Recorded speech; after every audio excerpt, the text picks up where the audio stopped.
Before we begin, I want to talk to you about shape. So shape is an enclosed space.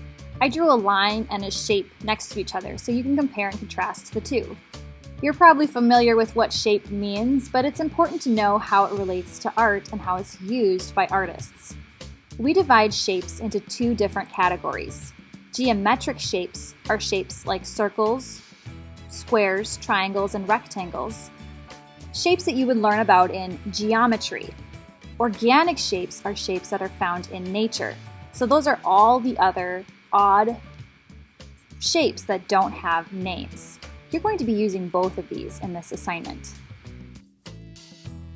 This art project is inspired by the artist Wassily Kandinsky. He used both geometric and organic shapes in his artwork. So I'm going to begin by drawing in some random geometric shapes. I'll use my ruler for a straight edge. If you don't have a ruler handy, you can also use the edge of a book, or you could use the edge of your folder or notebook.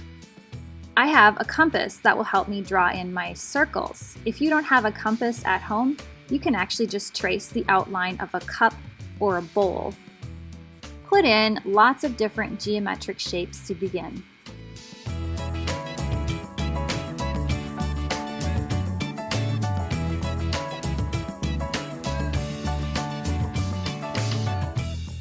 Once I have a good amount of geometric shapes, I'm going to put in some organic shapes as well.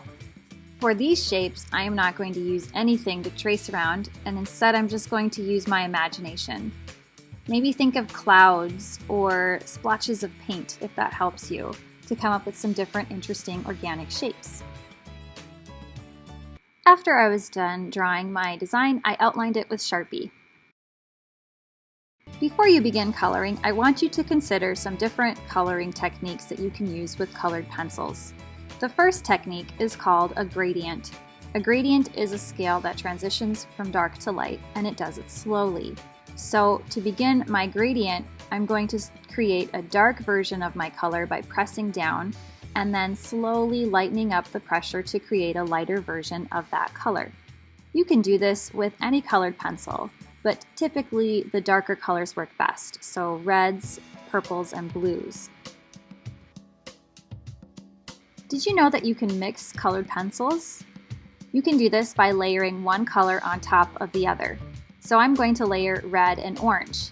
I recommend using the color wheel to help you pick colors to mix. You want to choose colors that are close to each other on the color wheel, so red and orange will blend together nicely. If you start blending opposites, they tend to get kind of murky and muddy. You can also mix a color with white or black. If you want to create a lighter version of the color, so if I wanted a pink, I could put white over the red. It kind of works, it's not the best. And if I wanted a darker version of the red, I could mix black with that color. So that would work really well if I'm trying to create a shady area of a shape. Notice how I layered red and then a little bit of black, and then I went over it with red again. Black will take over your color if you use too much of it.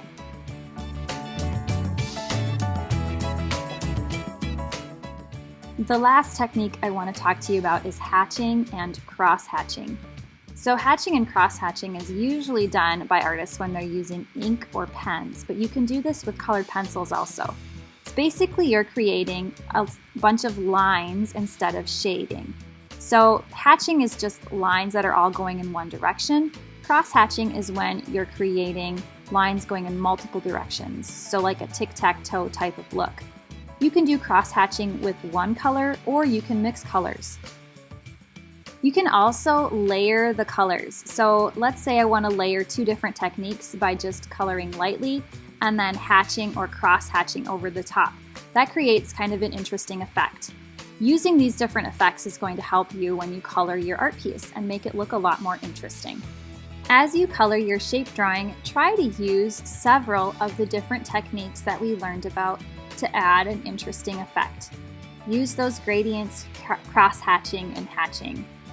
I am not going to videotape myself coloring the entire piece because I'd rather you spend your time working on your artwork rather than watching me do videos. So I'm just going to skip ahead to the finished product. Voila! This is my finished drawing. Notice there are gradients, hatching and cross-hatching in the piece. That creates visual interest. And also, I have organic and geometric shapes.